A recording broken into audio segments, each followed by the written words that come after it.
Bem-vindos ao Raiz Cast nesse ano de 2025. A nossa 7ª temporada ainda continua. E o programa de hoje é um programa polêmico. Vem polêmica aí. Alguém que vai defender um lado e eu vou defender o outro lado. Tenho certeza que vocês vão ver, porque não vou falar. E como é de praxe, mesmo sendo 2025, eu não vou mudar. Quem se apresenta aqui é o nosso convidado. Boa tarde, então te agradeço imensamente o convite de participar do podcast, né? Meu nome é Alessandra, sou médica, sou tricologista e trabalho há 7 anos com transplante capilar. E venho hoje então falar sobre esse assunto tão interessante que está tão em voga hoje no Brasil, né, e no mundo todo. Para alguns sim, para mim eu acho que não. Essa vai ser a nossa polêmica. Então hoje nós vamos falar muito de transplante capilar. Eu sei que tem muitas pessoas, né, vão achar engraçado, mas tem muitas pessoas, e até falando sério, que não acham legal e realmente é uma questão, e aí nós vamos conversar, né, sobre o tema. Mas antes disso, antes de entrar nessa questão polêmica ou não, eu queria saber, quem é a Alessandra no colégio? No colégio eu era muito, como vou te dizer, assim, muito dinâmica, né? Eu estava sempre suspensa, eu era aluna que ia bem e não estudava muito, eu era muito conversadora, muito descolada, e depois eu acabei tendo que focar muito para entrar na faculdade de medicina, né? Então, assim, no colégio, na escola mesmo, eu era uma pessoa diferente do que eu sou hoje, né? Eu acabei me moldando muito, porque quando a gente entra na área da medicina, como a gente tem que fazer um estudo muito profundo, né, uma área muito abrangente, a gente acaba tendo que ser, assim, mais focada nessa questão. Então, hoje eu sou uma pessoa muito diferente de quando eu era criança, né, mas continuo sendo muito curiosa. Isso... Essa pergunta eu faço porque eu tenho uma pesquisa no programa, e a pesquisa é para entender o lado dos empreendedores. Uhum. Por mais que tu fez medicina hoje... Eu vou fazer uma pergunta, até vou pular o processo ainda, voltando à escola, e vou explicar para vocês o porquê a pesquisa, mas a minha pergunta vai ser, eu acho que fundamental para quem está assistindo aí, principalmente na área de medicina, na área de saúde. Uhum. Tu trata teu consultório hoje como um consultório ou um negócio, um empreendimento?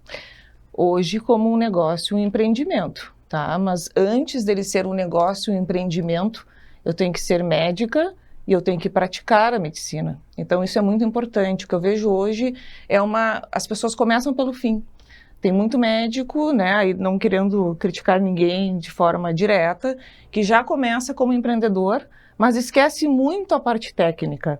E a nossa formação, ela tem que ter uma base técnica muito boa para te conseguir entregar um resultado bom para o paciente, né? Então, a gente precisa vir de uma formação técnica muito tradicional e estar aberto, então, para ser empreendedor. Eu fiz uma faculdade de medicina super tradicional. Na época, eu me formei em 2007, nós não falávamos em empreendedorismo médico, né? Isso não era nem citado, isso não acontecia. Na prática, era até vista com maus olhos. Ah, esse médico é marqueteiro, esse médico faz propaganda. Mas hoje a medicina mudou e as coisas são muito mais dinâmicas, então a gente acaba tendo que se reinventar. E foi isso que aconteceu. Mas eu já venho de uma formação técnica de anos, então o caminho, às vezes, ele não pode ser atalhado, né? E isso é importante dentro da medicina como um todo. Não, e a minha pergunta foi exclusivamente porque o que acontece? E isso eu falo tanto no empreendedorismo, para as empresas.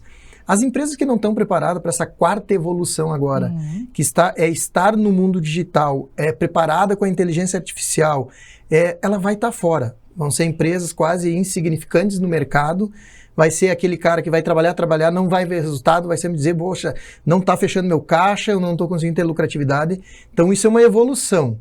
E eu vejo na área médica, com as consultorias que eu tenho dado hoje, principalmente para a área de saúde, estética, é que o profissional, em primeiro lugar, concordo contigo plenamente, tem que ser um profissional da área de saúde. Primeira coisa, é o ponto principal, é o ponto crucial, a medicina no teu caso.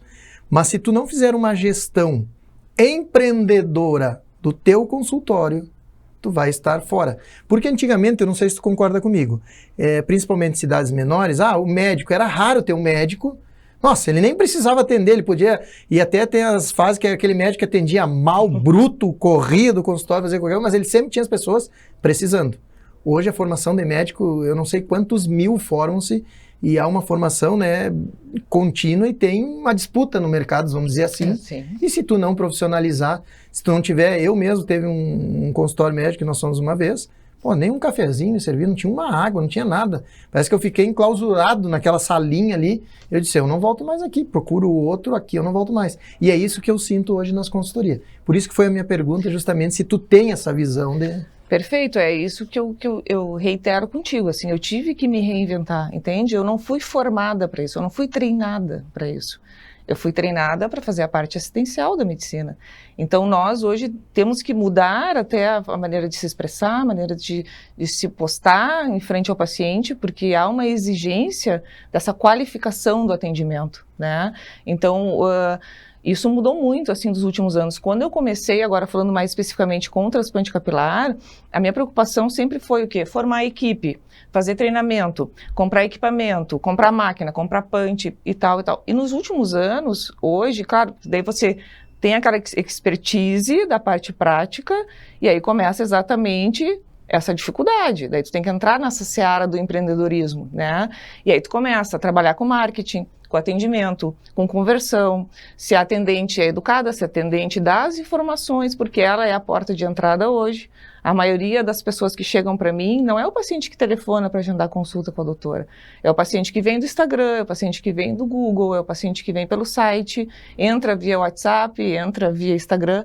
Então, é uma captação também mais longa, mas eu tenho que ter essa visão mais empreendedora, né? Então, exatamente isso que eu te falei, a gente tem que ter as duas faces, mas quando o paciente está sentado na minha frente, eu tenho que ser mais médica, eu não posso ser empreendedora. Tanto assim que eu deixo ele super à vontade se ele quer fazer o procedimento, às vezes ele não quer fazer o procedimento, às vezes ele quer que eu examine e ele acompanhe a evolução da calvície. Às vezes tem paciente jovem que vai porque tem pânico de ficar careca porque o pai dele é careca, mas ele não está calvo, ele não tem indicação. Eu não vou vender para ele um procedimento que não tem necessidade. Então, ali eu tenho que despir dessa né, pessoa que você tem que, na verdade, se expor na rede social, no Google, no site, enfim, todos os canais hoje em dia, né? E ali eu tenho que ser médica. Eu tenho que examinar, eu tenho que pedir exames, eu tenho que perguntar como é que está a alimentação dele, como é que está a questão da vida em si, porque tudo isso influencia também na questão capilar, né? Então, a gente acaba tendo duas caras, né, dentro da minha área especificamente, que é a medicina, né? Isso é legal, vindo até de um profissional falar, e eu vejo que tem mais uma coisa. Primeiro lugar, uma médica.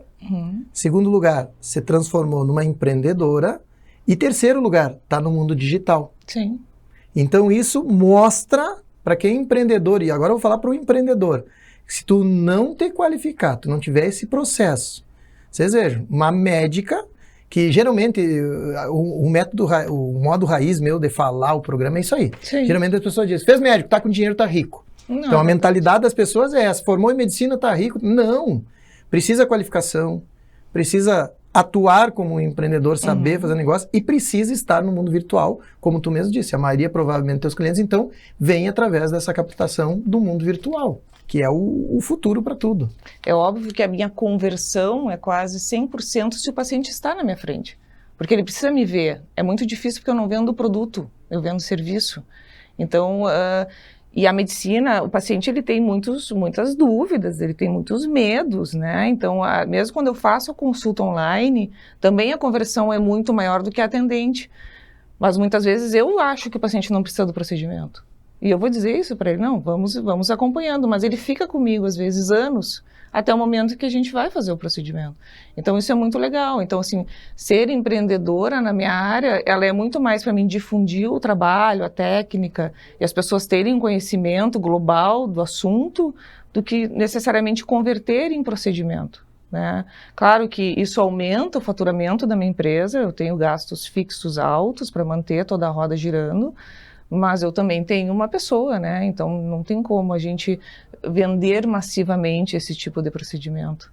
Mas assim, empreender não é fácil, né? É cansativo, às vezes eu estou em cirurgia 10 horas operando, eu tenho que sair para gravar um vídeo, tu já pensou? Tu tá assim, ó, isso tem que gravar o vídeo, né? Então, porque tu tem que ser empreendedora. Porque tem uma pessoa lá te incomodando do marketing dizendo, tem que gravar o vídeo, tem que bater foto. sabe? Mas eu preciso fazer isso, porque as pessoas têm que ter a prova real do procedimento. Mas a maioria das pessoas acha que entrar no mundo virtual é rápido, ganha dinheiro muito fácil. De forma alguma. Eu vou dizer que eu tô nesse perrengue 1 ano e meio e agora, há 1 mês, 2 meses atrás, eu tomei a definição que o meu core business agora é o foco no digital. Porque eu não tinha como absorver, administrar todas as empresas, mas o mundo digital estava absorvendo muito. E aí nós tomamos uma decisão, Dona Jaque, minha esposa, assumiu agora a CEO das empresas, do grupo, ela que está tocando, eu passei a ficar no conselho, né, toda a parte que ela precisa de apoio, e também vice-versa. Eu foquei agora no digital e ela ficou, vamos dizer assim, a conselheira dos pontos para o meu mundo virtual. Mas nós tivemos que muito bem dividir para poder, porque, imagina, hoje de manhã eu tive 2, 3 reuniões fora só do digital, almoço de negócio sobre isso, ela tinha que estar na empresa, cheguei agora à tarde toda de gravação também, então não tem como. Viagem para Porto Alegre, consumo, aula, é complicado. E muitas vezes é o que tu falou, a gente está estressado, mas tu tem que fazer conteúdo. Tem. Tu tem que vir para uma entrevista e evoluir essa entrevista e tem que fluir. Então tu imagina os incômodos da empresa e aí tu vem para uma entrevista. Então isso era muito pesado para mim. Isso era muito... Eu te imagino. Eu sofro com isso também. Às vezes eu tô lá fazendo o procedimento, tô focada naquilo ali, eu já mandei embora o cara do marketing. Não, vai embora hoje, tipo assim, azeda. Mulher azeda, sabe? Pra Jaguatirica. Aí o cara volta outro dia. Porque assim, como é que eu vou gravar um conteúdo assim? Não dá, é muito difícil, mas a gente tem que fazer. E tu tem que transpor esse obstáculo, né? Tu tem que tomar um... Mas assim, tem dias que eu tô super empolgada para fazer conteúdo e isso é nítido. É nítido, as meninas do marketing falam assim, nítido, nossa, performou muito bem esse vídeo, comunicou super bem, tipo assim, aquele dia que eu acordei, assim, querendo falar sobre o assunto, ou assim, aconteceu algo durante o procedimento, ou o paciente me falou uma coisa, eu achei, que legal, vou falar isso, porque eu acho que os pacientes pensam assim, sabe, mas não é todo dia, não é, por isso que às vezes é melhor até ser livre nisso, né, às vezes eu peço, não, deixa eu vou falar sobre isso, mas não vai ser hoje. Às vezes eu tento deixar um pouco ao natural, porque isso eu noto que aparece ali, né? O vídeo, ele performa diferente. Não tem como. Quando aquilo ali é uma obrigação, às vezes não fica legal. Não vai. É isso aí. Por isso que eu botei como core business e hoje eu consigo ter mais tempo, fluir mais, as coisas ser mais leve. Sim. Mas nós demos um pulo, porque eu quis entrar um pouquinho aproveitando a conversa, né? Falando sobre empreendedorismo. Mas eu queria voltar um pouquinho. Então, a aluna aquela que era a milhão, que era aluna sapec, por isso que mesmo médica tem esse dom do empreender, tem essa questão hoje das mídias sociais de estar ali, essa facilidade por esse perfil. Porque a pesquisa diz, né, que 90% dos empreendedores que eu entrevisto, que são os caras que estão a milhão no empreendimento, no colégio, era isso aí. Inquietude. Era que puxava, que conversava, que acelerava. Então, está dentro da pesquisa. Mas eu quero saber, terminou o colégio, o que era o pensamento naquela época? Já estava determinada a medicina? Já, meu pai é médico e eu desde criança eu queria fazer medicina. Só que como eu era a aluna, como eu era ovelha negra, né, a minha mãe dizia, tu nunca vai passar em medicina na Federal. Porque tu acha que tu é esperta, e eu falei, eu vou passar em medicina na Federal. Então, assim, a determinação foi um foco importante, né? Aí eu vim a Santa Maria fazer cursinho, saí de uma cidade do interior, cheguei, nunca vou me esquecer, primeiro dia de aula, assim, eu lá numa aula do Ivo, de matemática, na época no cursinho, aí o cara do meu lado, assim, preenchia todo o polígrafo, eu não sabia nem o que o cara tava falando. E eu falava, gente, eu vou ter que gabaritar a matemática, o que eu vou fazer?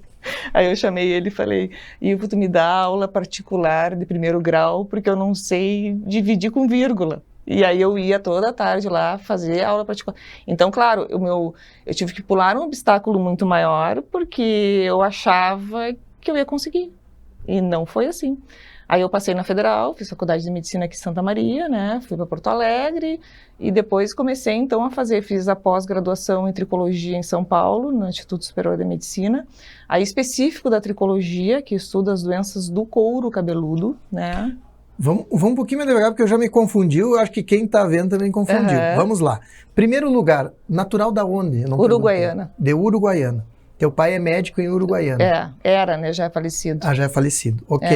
Provavelmente, como tu está na área médica, vou fazer uma pergunta aqui, Conhece o doutor Sandro de Gastro? Sim, Evaldi. Evaldi? Uhum. Meu amigo da infância. querido. Estudamos junto o colégio inteiro, saímos do colégio, fomos para o concurso, para a faculdade. Nossa, ele é um gentleman, ele é muito querido. Ele, Sandro, é uma figura. É casado com a doutora Rita, né? Isso, a doutora Rita é a doutora da minha esposa, do nosso filho, da filha 13 e do filho 4. O primeiro, a 1 e a 2 nasceram em São Borja. Uhum. E aí a 3 e a 4, eles nasceram em Uruguaiana. Olha só. Nós estávamos morando em Quaraí e daí a Rita estava em Uruguaiana já. E aí nós fomos para nascer lá no hospital por causa da Rita em Uruguaiana. Então meu filho, a filha 13 e o número 4 são uruguaianenses. Nasceram em Uruguaiana. Mas legal, natural de Uruguaiana. Então saiu, veio para cá, estudou a faculdade. Daqui se formou em medicina. Qual foi outro passo? Porque eu quero entender os cursos, saber qual foi a especialização. Então, no início da minha carreira, eu fiz pediatria. Por um tempo, eu fiz a pediatria e depois, em 2017, foi quando eu comecei, então, a migrar para a parte de dermatologia e tricologia. Eu me formei em 2007. 2007. Na faculdade. Trabalhou até 2000 e... Eu trabalhei... Na pediatria? 2010 eu já parei. Né? 3 anos em pediatria. Foi quando eu não fiz um pouco de pediatria, depois fiquei no intensivismo pediátrico, e depois, então, eu comecei em 2017... Isso atuando em Santa Maria? Em Uruguaiana. Em Uruguaiana, voltou para Uruguaiana. Voltei para Uruguaiana. Aí, em 2017, eu comecei, então, a fazer a carreira de transplante capilar. Em 2017, eu fui no primeiro curso em Tenerife, nas Ilhas Canárias, né? É lindo. É lindo. Aonde a gente fazia, então, toda a imersão em transplante capilar, conheci vários... Porque eu faço... Por que tu foi para essa área? Saiu da pediatria, o que tu viu assim? Nossa, tem muito careca, que mercado é esse? Eu acho porque pela questão do procedimento. Eu gostava de fazer procedimento. A pediatria, ela aconteceu porque meu pai era pediatra. E eu meio que me vi obrigada a levar esse legado. Mas ele não era meu legado, esse legado era dele, né? Então, assim, no início da carreira a gente acaba focando ou indo, tu vai meio arrudão, assim, tipo, meu pai ia se aposentar e disse, amanhã tu vem assumir meu lugar, né? E eu, ok, só que aquilo ali não era o que eu gostava de fazer, o que eu queria fazer. Eu sempre gostei de fazer procedimentos, sempre foi algo que me chamava muito a atenção. E aí, como eu também sou casada com um médico que trabalha com estética, é óbvio que a gente já tinha clínica, no início ela era uma clínica de estética e pediatria, logo eu parei de atuar, ficou toda a clínica voltada para estética. Eu sempre tive esse contato com a área médica e sempre tive acesso à parte da estética, né? Então foi que eu comecei... Quais os procedimentos teu esposo faz? Ele faz preenchimento de glúteo, preenchimentos faciais, né? Ele faz essa parte de preenchedores. Ele também é uruguaianense? Ele é de Santa Maria. Santa Maria. Nós nos conhecemos na faculdade de medicina, aí nós formamos, nos casamos, fomos morar em Porto Alegre e ele já começou a trabalhar em Uruguaiana antes de mim. Eu digo que ele é mais uruguaianense que eu. Ele foi primeiro? Foi primeiro. Aí a carreira dele começou a progredir muito, ele começou a atender em São Paulo, nós fomos para São Paulo, moramos um tempo em São Paulo. Foi aí que eu fiz a especialização mesmo em tricologia. E lá em São Paulo eu achei, agora eu vou começar a fazer transplante capilar em São Paulo, nós tínhamos uma clínica em São Paulo, e aí num belo dia, a carreira dele super bem, ele chegou e disse assim, não aguento mais morar em São Paulo. Meu, sério? Vamos voltar para Uruguaiana? É sério mesmo? Sério, tem certeza? E aí voltamos para Uruguaiana de novo. Tu é de Porto Alegre. É isso. É de Porto Alegre, né? São aí Paulo. Aí tu tem certeza. É e ele, sério isso? Não. Então agora a clínica se mantém em São Paulo, ele atende uma semana por mês, mas eu hoje, todos os procedimentos eu faço só em Uruguaiana. Só em Uruguaiana. Eu não atendo lá mais. Né? Então, e a trajetória, assim, do transplante capilar, ela é muito encantadora, porque o transplante capilar, ele é difundido no mundo inteiro, né? Então, quando a gente vai no workshop de transplante capilar, eu vejo o argentino operando, o alemão operando, o americano, o coreano, o espanhol. Então, cada um tem um pouco de técnica, são técnicas um pouco diferentes, mas o resultado final é muito semelhante, porque a gente foca no FUE, que é o fio a fio, mas há um pouco de diferença entre os cirurgiões de todo o mundo, né? E o Brasil também hoje está assumindo forte no transplante capilar. Eu fui para a Turquia em foi antes da pandemia, 2019, que a Turquia estava forte no transplante, e hoje eu digo que a gente está quase equiparando, assim. Então, o Brasil, o mercado do transplante capilar, ele cresceu muito. O Brasil é uma potência, né? Quando começa a crescer o mercado, ele, é bem isso. Ele vai na liderança no mundo, né? Nossa, é muito, muito... Eu que já estou há uns 7 anos, 8, né, nesse universo, assim, sabe? Os pacientes... Os teus pacientes são todos da Uruguaiana? Não, eu tenho paciente de Alegrete, tenho paciente de Itaqui, tenho paciente de Porto Alegre, de Uruguaiana. De Quaraí não teve nenhum, acho que não tem careca. Em Quaraí, eu acho que...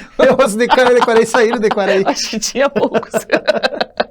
Acho que o pessoal de Quaraí deve ser cabeludo. Eu acho que pela retória de Quaraí, ninguém se anima a ir lá. Não, isso aí não dá pra colocar. Não, eles vão, tá? Eles vão, porque eu tenho paciente do transporte, da logística, eu tenho o pessoal do agro, tá? Isso acabou. O pessoal do agro chega lá e até brincam. Um dia eu fiz o transplante de um cara do agro, assim, ele chegou pra revisão, encheu de barro a recepção, o cara de bota. Desculpa, doutor, eu tava, espera aí.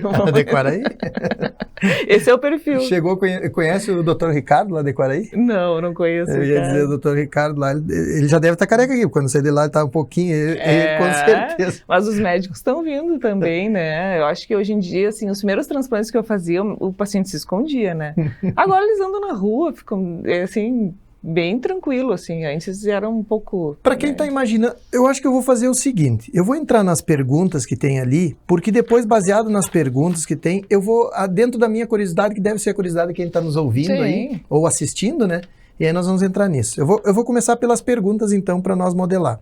Nós já descobrimos que a Alessandra era a milhão, né? Que fez a medicina, que tem esse dom para o empreendedorismo, por isso que também está hoje nos canal do digital, e que foi pediatra. Isso é muito legal mostrar a história, porque o pai era pediatra, iniciou... Isso. Não, mas não é o que eu quero, vou mudar da área porque eu vou me sentir mais feliz nessa...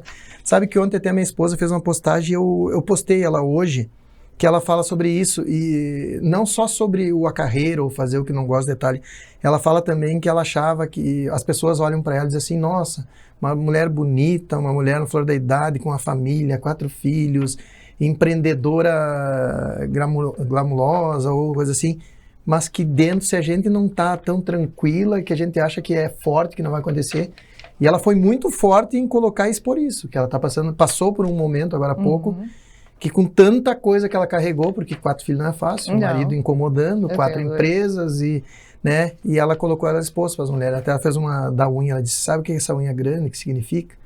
Ela disse, aqui significa, o significado em resumo, né? Uma unha grande, bonita, pintada, é que ela teve mais a paz, saiu da tensão, porque não conseguia ter, porque ou comia unha, ou ficava, porque dentro segurava todos esses problemas. Foi muito legal, agora quando falou, eu linkei isso para as mulheres. E sabe, fazendo um gancho que, quando eu fiz a pós-graduação em tricologia, a gente sempre examinava o cabelo e a unha, né? Porque eles são sinalizadores tanto de transtorno de humor, da pessoa que tem uma ansiedade, o nível de cortisol alto, quanto deficiências vitamínicas, né?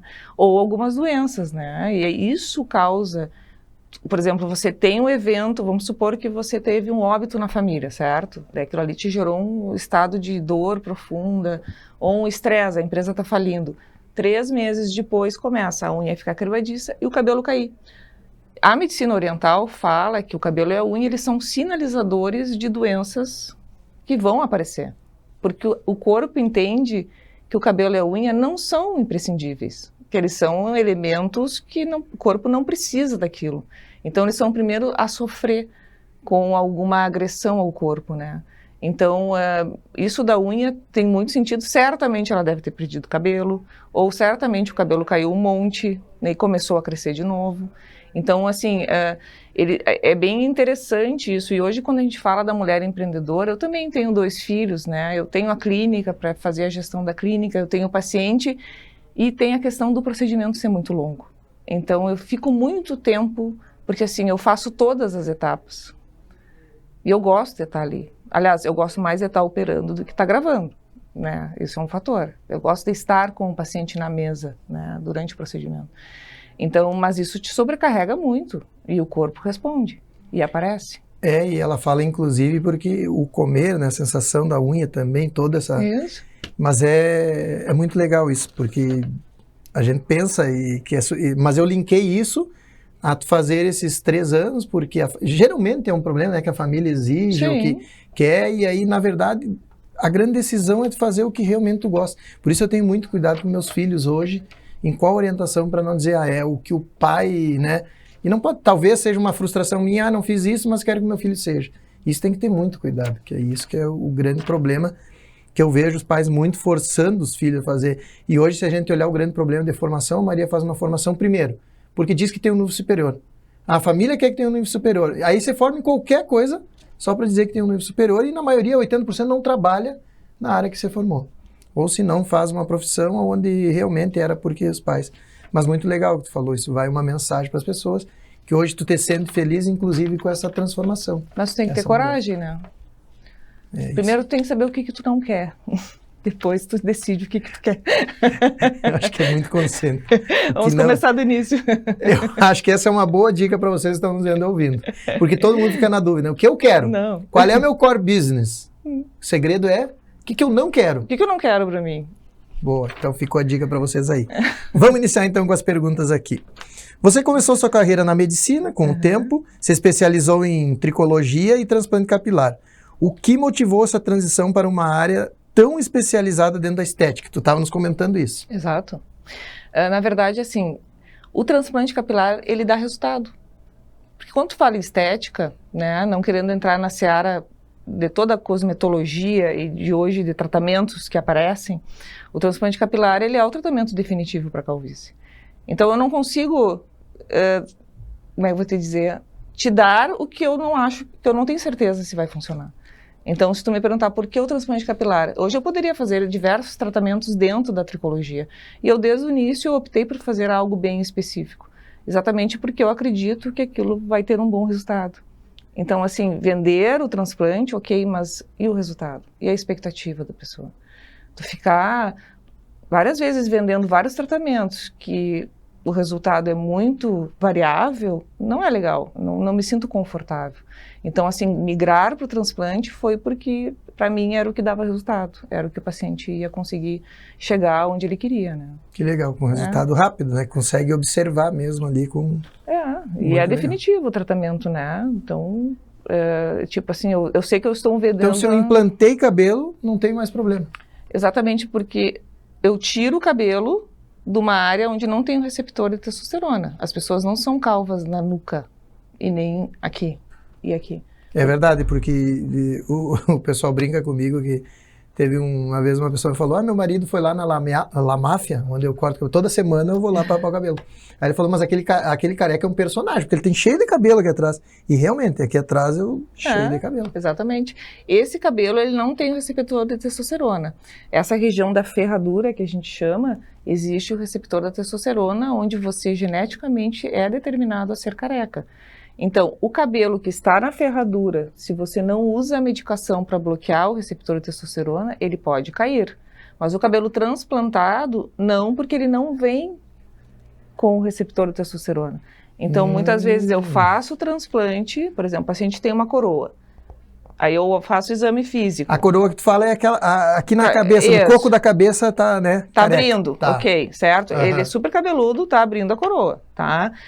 Ao redor da coroa eu vejo que os cabelos já estão miniaturizados, essa é uma expressão, miniaturizados pela ação da testosterona.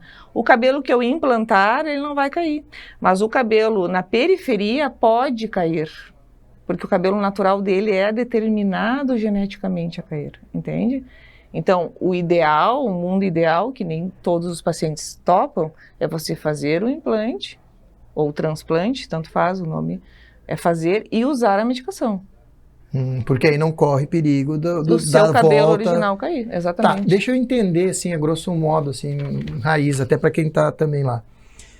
Essa região central da cabeça, ela, se eu tenho determinado em genética, o cabelo vai cair, que é o meu caso, essa entrada aqui. Exato. Que aí eu resolvi, né, ficar careca por causa dessa entrada aqui. Com o transplante, aí tu tira daqui para colocar para cá. Porque isso aqui não recebe, vamos dizer assim, um comando, algo geneticamente. Perfeito. Quando tu jogou para cá, o fio do cabelo, a raiz dele, não tem esse receptor. Exatamente. Mas tu tem um cabelo suficiente daqui para jogar para cá? Isso, por isso que a gente tem que fazer uma análise da área, né? Isso é contado. Se não tem, o que a gente faz é usar... Contado? Não é contado, a gente faz... Eu vejo a área de cabelo, Aí eu vejo quantos cabelinhos tem por centímetro quadrado e multiplico. Aí eu tenho assim, por exemplo, ele precisa de 5.000 fios para cobrir. Ele precisa de 6.000 fios. Aí eu tenho que fazer uma prévia dessa área doadora. Por quê? Eu não posso deixar ele careca aqui, mas eu posso tirar 50% da área distribuída e colocar para cá. Se falta cabelo, o que acontece muito é tirar a body hair, né? Tirar o cabelo da barba, o pelo da barba, o pelo do peito, principalmente para essa região da coroa, e a gente mistura com o cabelo natural da pessoa para fazer uma cobertura. Então, hoje em dia, por isso que o transplante evoluiu muito. Hoje se faz grandes transplantes, porque a gente usa junto o body hair, que a gente chama aqui. Body hair, barba, peito. Barba e peito, Que legal. É. Então, hoje, o procedimento é de fios próprio da pessoa para implantar no local. Não tem o artificial. Não pode. Para ver como é a ignorância da gente. Não. Eu imaginava que era, sei lá, artificial ou qualquer outro fio. Não. É o próprio fio do cabelo, ou barba, ou peito da pessoa. Até existe empresas, tem uma empresa italiana que os cabelos são lindos. Só que o cabelo sintético, você não vai poder cortar. Já pensou? Ele não vai crescer. E outra questão é que você está colocando um cabelo que tem um hidrato de carbono, é derivado do petróleo, tu pode ter uma reação ali, né, imunológica. Então, hoje o transplante capilar se você tem área doadora, tanto body hair quanto cabeça, ok, você vai fazer o transplante. Então, assim... Se eu não tenho o suficiente. Aí, às vezes, a gente vai ter que dizer que não. Não vai ficar legal, né? Tem pacientes muito calvos, aquele paciente que só tem essa região aqui, que a calvície vai até atrás. Muitas vezes eu pergunto para ele, é suficiente eu fazer só da metade para frente? Porque às vezes ele quer só melhorar o visagismo facial dele, né? Tirar a testa grande, melhorar a moldura do rosto. Às vezes eu não tenho cabelo para toda a cabeça, então eu tenho que ser extremamente franca com ele, né? Por isso que não é bom deixar a calvície evoluir muito para fazer o transplante de cabelo. Porque quanto mais ela vai evoluindo, mais prejudicial é. E tu tem que usar a medicação para estagnar e fazer esse é o mundo ideal. Mas eu tenho pacientes, assim, o último que eu fiz, os 2 últimos que eu fiz, eles me disseram assim, ó, não vou usar medicação. Eles já vêm assim... Faço 3 transplantes se precisar. Ok, tá, ainda bem que ele tem cabelo, porque eu tenho que dizer para ele, o implantado não vai cair, mas eu posso ter na periferia o cabelo que vai ter que voltar para cirurgia. Claro, e assim, por exemplo, vamos supor que tu tem 45 anos e resolveu repor testosterona, né? A testosterona... O que é falta de testosterona? Não, é aí que tá, é o receptor para testosterona. Mas você produz testosterona, os homens produzem ele, ele é o hormônio masculino, graças a Deus. Eu estava vendo uma pesquisa que estava dizendo que a testosterona, a maioria dos homens hoje está muito baixa, né? Exatamente, isso que eu queria te dizer. Isso afeta a libido, isso afeta a disposição, isso afeta o sono.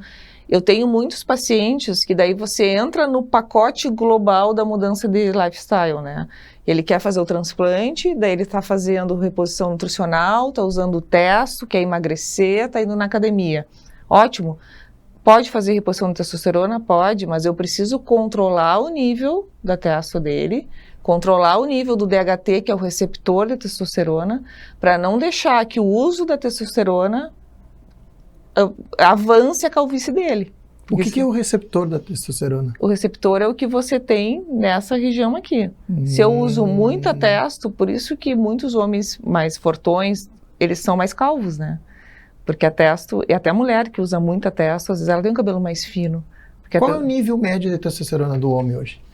Não a média, o ideal. Assim, quando você repõe, em torno de 1.000, 1.200. Tá? Quem faz a reposição da testo a cada 20 dias, faz a injeção a cada 40 dias, né? Eu tenho um amigo que faz a reposição, ele está olhando, eu sei que ele está ouvindo o programa, ele faz a reposição para manter justamente, agora eu estou linkando com essa aula, eu tô linkando, que ele quer estar sempre mais saudávelzinho, não quer perder o cabelo, ele mas, é todo... aí você tem que, não pode passar desses 1.000, 1.200. Agora eu estou entendendo. E o DHT, o receptor, tem que estar entre 400 e 500, porque se ele usar muita testosterona, ele vai fazer a calvície dele avançar muito.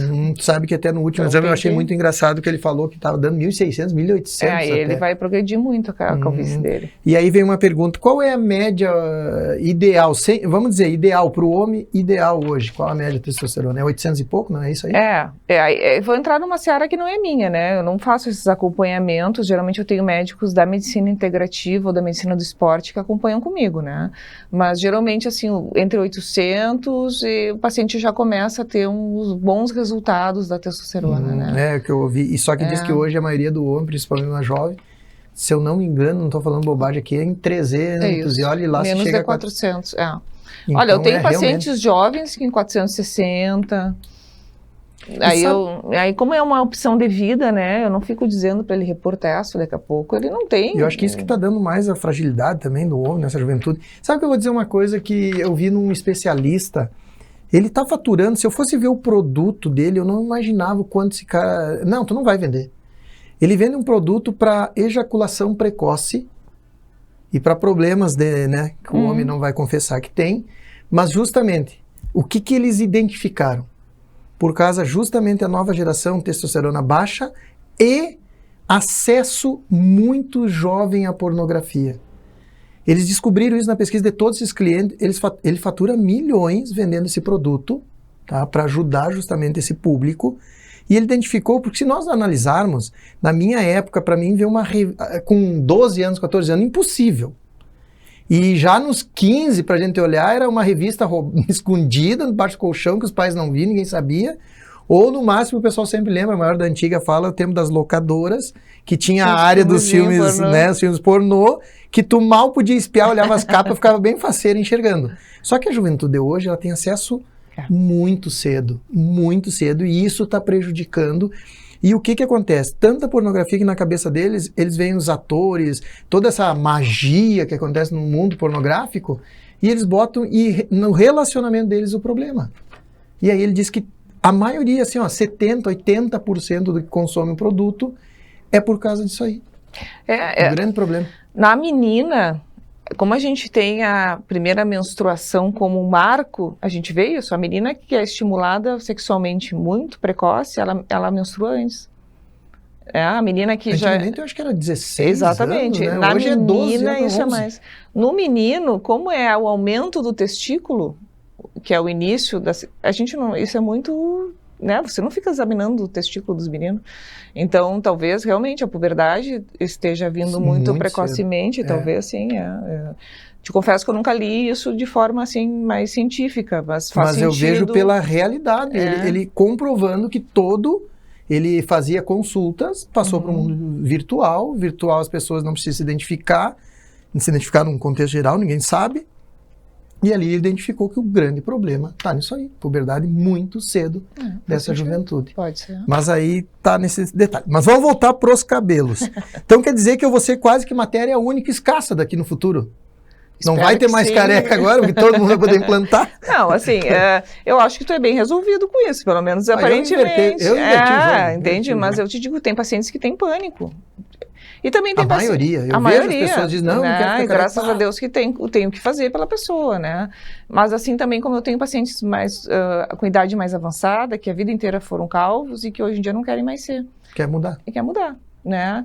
E muda. E que legal que dá. E muda, né? E muda bastante, porque eles já saem felizes. Porque o transplante de cabelo, ele tem um controle da expectativa, que eu falo para o paciente. O resultado final é a partir do 9º a 1 ano, de 9 a 1 ano, 9 meses a 1 ano. Porque o ciclo do cabelo, ele é muito lento. Por isso que eu te falei assim, você tem um problema, 3 meses depois o cabelo cai, daí ele começa a vir fininho e depois ele engrossa. Então, quando você fala em ciclo capilar, é muito longo. Então, a gente implanta o cabelo, coloca o cabelo ali, vai cair o cabelo implantado, ele vai começar a nascer a partir do 3º mês, porque a raiz dele tem que romper a pele e começar a vir. E ele vem que nem uma planta jovem. Você planta uma árvore, primeiro ela cresce para cima, fina o caule, e depois ela engrossa. Então, esse processo é muito longo. Então, isso é importante o paciente saber, né? O transplante capilar, o resultado final é em 1 ano. Então, eu sempre brinco com o paciente, você vai vir 3 meses depois do procedimento e vai me odiar. Vai dizer assim, ó, não deu certo. Lá pelo 5º mês, você já vai estar achando legal. Né? Então, isso é bem importante, assim, o paciente ter essa consciência. Então, é um processo, e ele fica 1 ano comigo, né? Porque eu acompanho ele o ano inteiro. Né? Eu acho que isso é um fator bem determinante. Muitos pacientes optam de não ir a São Paulo fazer o Porto Alegre. Porque precisam acompanhamento. Porque eles querem estar ali, eles vão toda hora lá, às vezes nem tem consulta. Ah, dá uma olhadinha, porque eu tenho um microscópio. Quero dar uma olhadinha nesse aqui, sabe? Tá curioso. Tá crescendo. Aí eu coloco o microscópio, nossa, tá cheio de cabelinho, eu nem enxergo. Daí ele sai tranquilo. Eu sei que ele pensa, né? Isso assim não vai nascer, isso aqui não vai dar certo. Porra, meu, cadê meus cabelos? Não teve nenhum que veio lá de 40. A mulher botou 5.000 fios aqui, eu sou careca, 3 meses, não enxergo nada. E não teve nenhum de 40 que botou adubo, tem esterco de vaca lá que cresce mais. Mas o universo masculino é muito legal de trabalhar, muito fantástico. Eu gosto grossura. muito mais que ainda mais que tu tá no ciclo da campanha, Uruguaiana, Alegrete, Paraíba, tá tudo e ali. eles me falam, assim, e são super diretos, eles já chegam determinados, às vezes eu tenho que dar uns para-de-quieto neles, assim. É por isso que eu acho que essa essência eu nunca perdi, por isso que eu trago hoje a questão raiz. E muitas vezes lá para São Paulo, Porto Alegre, aí o pessoal fica assim, mas tu é direta. Eu sou. Isso vem de lá. Super Saraiva, eu tenho que me controlar muito. A minha esposa que fala, Saraiva, calma, fica tranquilo aí. E às vezes tu fica olhando assim, louca pra falar. Tem uma pergunta... Por isso que o homem é melhor, né? Porque o homem não se ofende muito, assim. Pelo menos os que vão lá são bem de boa, assim. O que tu acha? Eu tenho certeza que tu tá me perguntando isso. Com 7 anos de experiência, várias formações internacional, como você percebe a evolução do transplante capilar na estética aqui no Brasil e no exterior? Quais mudanças mais te impressionam durante esse tempo aí? A mega sessão, isso que eu te falei antigamente, assim, quando eu comecei há 7 anos atrás, eu ia muito a Buenos Aires acompanhar um cirurgião que era o presidente do World Fluid Institute. E ele fazia transplantes de 3.000 fios no máximo, 2.000 fios e com extração manual. Então você extraía 1 por 1, assim, fazendo esse... 1 por 1, 3.000 fios. Sim, mas eu faço isso, né? É isso que eu ia te perguntar, por isso que a cirurgia é 10 horas. Claro, eu tenho 8 auxiliares. É um harém, porque eu tenho um monte de mulher trabalhando. Tu imagina, eu tenho que tirar todos os fios. Tenho que puxar os fios que eu tirei, porque eu uso um punch de 0,9 milímetros, super fino assim. Então ele entra para tirar o fio inteiro, com a raiz e tudo. Aí a auxiliar puxa o fiozinho, eu faço a punção, a auxiliar puxa o fio, aí a outra conta, armazena, leva no microscópio para ver se o fio tá legal, porque o fio tem que estar inteiro, né? Não vou botar cabelo que não vai nascer. Aí ela olha, vai para tarde, elas botam numa canetinha e eu implanto todos. É como se fosse uma tapeçaria. Então a gente faz isso fio a fio. Então eu tenho várias auxiliares, são 2 equipes, uma de manhã e uma de tarde, que a gente reveza para conseguir fazer. O médico não reveza. Ainda não, tô louca porque eu consigo. Tô atrás de mais um para a equipe. Até vou usar alguém que queira fazer treinamento em transplante capilar. Está algum médico, olha aí, uruguaiano. Algum médico que tenha paciência, né, de fazer o procedimento, porque é um procedimento super manual. Por isso que ele é legal, ele é super manual. E aí, voltando ao assunto que tu falaste, né, eu comecei assim, super manual. Então, o que ele me dizia? Ali, porque ele era super tradicional, né? O cara excelente, assim. Mas ele dizia, Ali, a máquina, se a máquina quebra, tu fica na mão. Tu tem que saber fazer manual. Porque imagina tu tá no meio do procedimento, o paciente lá, a máquina para de funcionar. O que tu vai fazer? Né? Então, por isso que eu te falei, a parte técnica é importante. Tu não pode sair fazendo o mais fácil, né? Tem que sair fazendo o mais difícil. Né? O mais difícil. Tu tem que saber fazer raiz. Depois é fácil. Tu compra uma máquina lá de $10.000, paga uma máquina que tira um monte de cabelo, a máquina tem rotação, tem controle de ângulo de cabelo, tem profundidade de punch. Mas aí voa. Então, hoje, para mim, voa mais, porque eu venho com a tecnologia que eu acabei adquirindo, né? Mas eu tenho uma base muito manual. Sim, qualquer problema pode utilizar. Eu vou reverter. Vou conseguir fazer. Mas né? que legal, que curioso, né? Que Imagina uma equipe desse tamanho, assim, não é fácil. Não, e tem que treinar essas meninas, é bastante, É bem bem trabalhoso mesmo. É bem trabalhoso. Você atualmente trabalha com uma máquina... olha aqui. Você trabalha com a máquina de extração de fios. Foi o que tu falou agora, né? Claro, Mas, tu, de qualquer forma, foi na essência e é no manual que tem... Essa máquina fez com que eu, por exemplo, tirava... porque quando a gente fala, isso é importante... Talvez, não sei se a gente tem tempo para isso, mas quando a gente fala em fios, a gente não fala em unidade folicular. Porque quando eu tiro uma unidade folicular, ela pode ter 1, 2 ou 3 fios, tá? Então, você fazer manual, você vai tirar no máximo 2.000 unidades foliculares, que dá em torno de 3, 4 mil fios. Com a máquina, no mesmo tempo, você tira o dobro. Então, ela aumenta muito a tua eficiência no procedimento. E precisa, né? Porque precisa para calvícies longas, né? E agora outra coisa que é muito legal, assim, que vai entrar muito no mercado, que é o cabelo long hair, que a gente chama, que é fazer o transplante de cabelo sem raspar a cabeça, né? Porque quando o paciente sai do transplante capilar, não sei se tu já viu alguma imagem dele. Eu vi alguma coisa na internet, mas nunca vi pessoalmente ninguém fez transplante. Não é muito bonito o aspecto, porque... Fica aquela cheia de bolinhas, cheio de bolinha, né? E eu tenho que raspar. Tu usa raspado, mas a maioria dos pacientes às vezes não usa raspado, né? O long hair, quando você tem a máquina específica e o punch específico, né? Eu fui fazer o treinamento em Valência, na Espanha, com uma médica que só faz long hair. Ela é muito, assim... O long hair é o quê? Eu tiro sem cortar. Aí tu tem que ter a máquina específica. E aí um fio inteiro, se você dizer, compridão? Sai comprido, que nem o feminino. Eu tiro e aí sai o cabelão da mulher e implanto aqui. Tem mulheres que implantam? Tem mulheres que têm que fazer transplante de cabelo, tem falhas, tem mulheres que têm aquela calvície que começa a ficar rala de cima. A gente faz o transplante feminino também e o de sobrancelhas, né? As sobrancelhas a gente implanta fios de trás da orelha e faz o preenchimento de sobrancelha. A técnica é a mesma, o que muda é o desenho da sobrancelha, o número de fios, a lapidação, detalhes, mas o grosso é a mesma técnica. Que legal. Hoje para quem está nos acompanhando, é uma aula mesmo. Como você garante que a sua equipe tem um perfil altamente qualificado, né, que tem alinhado com a tua inovação nessa área e os padrões de qualidade exigidos? Pois é, cada vez que eu trago uma inovação, eu tenho que fazer paciente modelo. O paciente que já vem combinado comigo, que ele... Se der errado, meu filho, assina aqui e nós vamos fazer um teste. Então a gente sempre brinca, o marido da secretária, o primo, ainda bem que eu tenho uma parentada.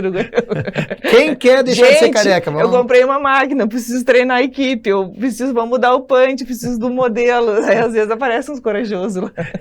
Então é assim que a gente faz o controle de qualidade. Aquele que é de graça, né? De graça até fio teste. A gente brinca, né? O marido da secretária disse, doutor, o primeiro procedimento a senhora ficou até meia-noite e botou só 1000 fiozinhos. Há 7 anos atrás. Agora eu olho pra ele e falei, agora vamos fazer direito então, porque eu não aguento mais te olhar com essas entradas.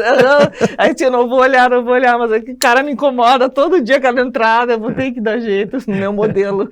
Ele foi o primeiro, né? Corajoso. Então esse controle de qualidade, ele não tem como fazer diferente. Não adianta eu ficar dando palestra para elas. Claro, eu faço uma apresentação, meninas, nós vamos usar esse punch aqui, mudou. E vamos testar, comprei essa máquina aqui, né? Já estou na segunda máquina, na segunda geração de máquina, né? A primeira tá lá, a velhinha, né? Elas sabiam dessa, agora a gente vai mudar. Eu preciso microscopia, eu preciso lapidar o fio. Não tem como eu não fazer se eu não tiver paciente modelo, porque é muito... Não existe. É que nem tu treinar em boneco. Não tem funciona, outro. Não funciona. Você tem um público-alvo bastante segmentado, que busca resultado de alta qualidade. Como você enxerga o comportamento desse cliente? Eles valorizam na hora de investir o procedimento? Eu acho que, como ele é definitivo, o homem se programa bem para fazer. Ele já chega bem pronto. Assim. Ele não é um lead muito difícil de converter.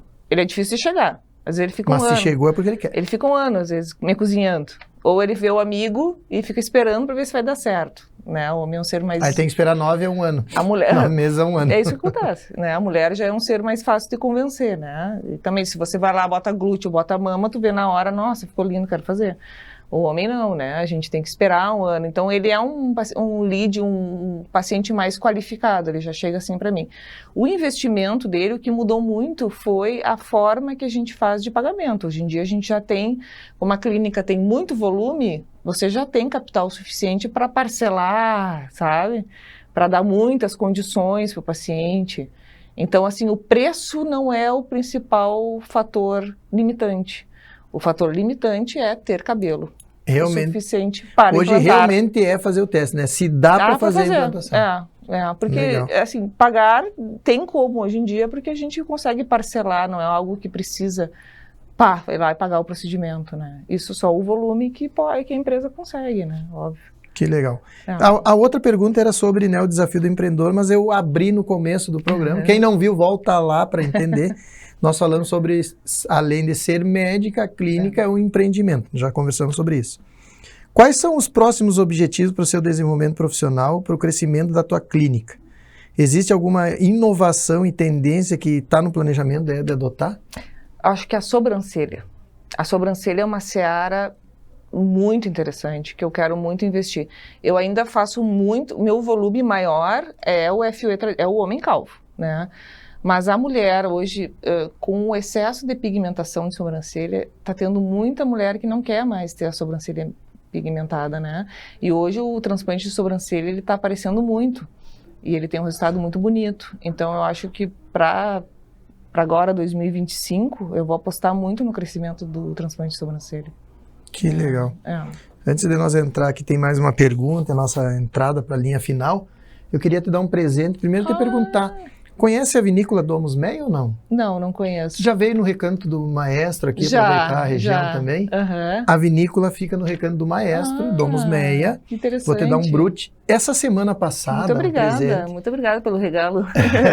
Essa semana passada, sabe que eu estava vindo e eles criaram uma nova espumante, um novo vinho branco. Muito legal. Que vinho sensacional para o verão. Eu não sou muito, mas é Dona Jaque dos vinhos, mas vou dizer. Eu até estava vindo em Porto Alegre cansado das gravações, tudo, era final do dia. E eles me ligaram, tem um jantar, chega aqui no Recanto direto, tipo, tô vindo em Porto Alegre, quero chegar em casa sexta-feira. Não, mas tem jantar, e consegue hotel, fica aqui no hotel, já que vamos mudar o itinerário, aí já dobramos para lá, fomos lá, muito bom. Que jóia.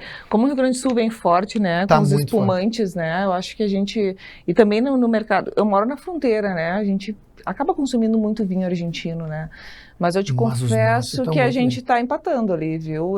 Não, vou te dizer que alguns, pode dizer assim, ó, alguns nós estamos melhores, tá muito bom. Vem forte, né, o mercado do Rio Grande do Sul. Muito bom.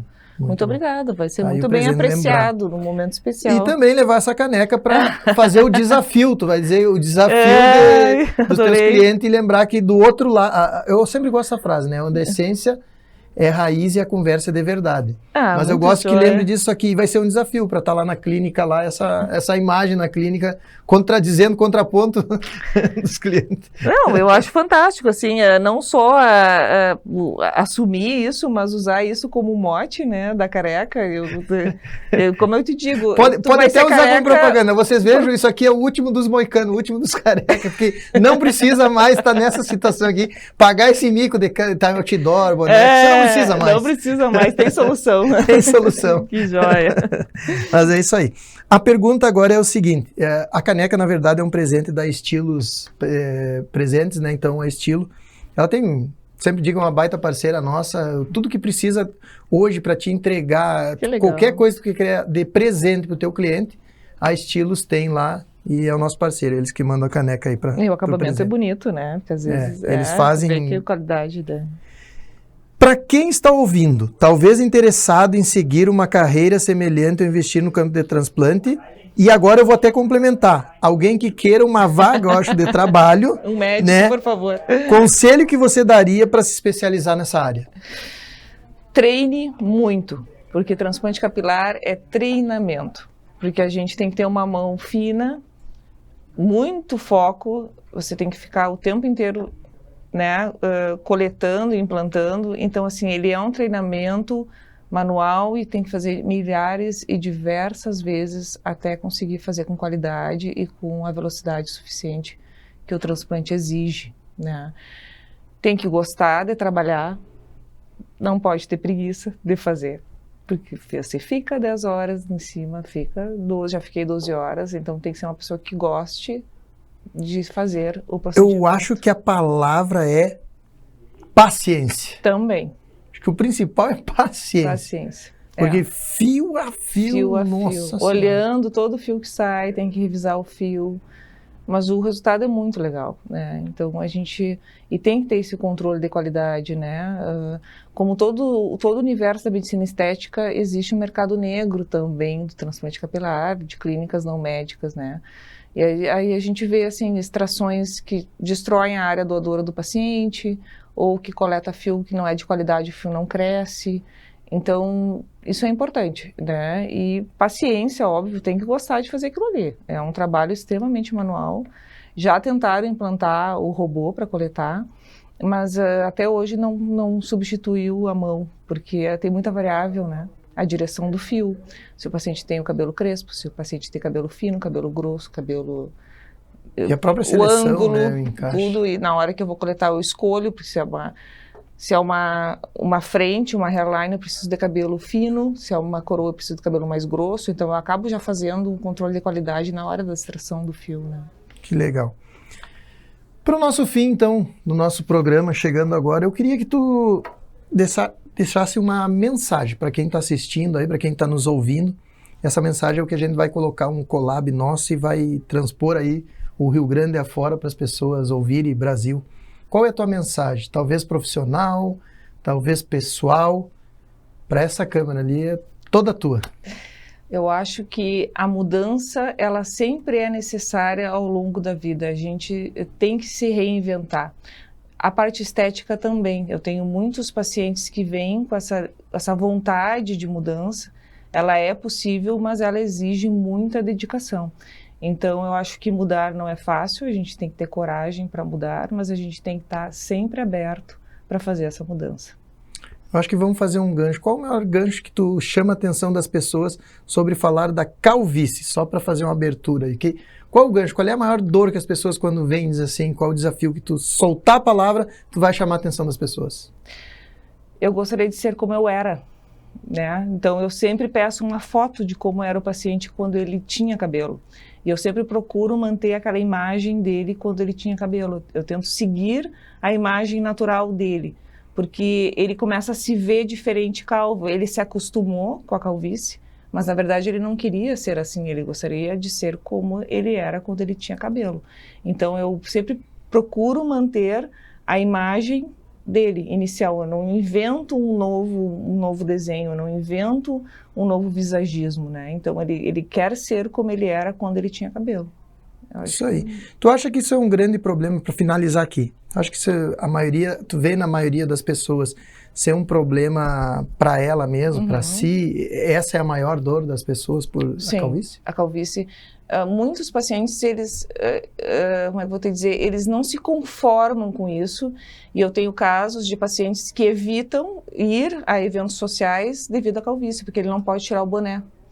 Então, isso eu vejo que é uma dor profunda. Às vezes as pessoas tiram sarro, dão risada, ou brincam, mas isso afeta a vida dele pessoal, né? E até mesmo profissional, porque ele evita tirar o boné, ele evita se expor porque ele está ficando calvo, porque a calvície está muito avançada.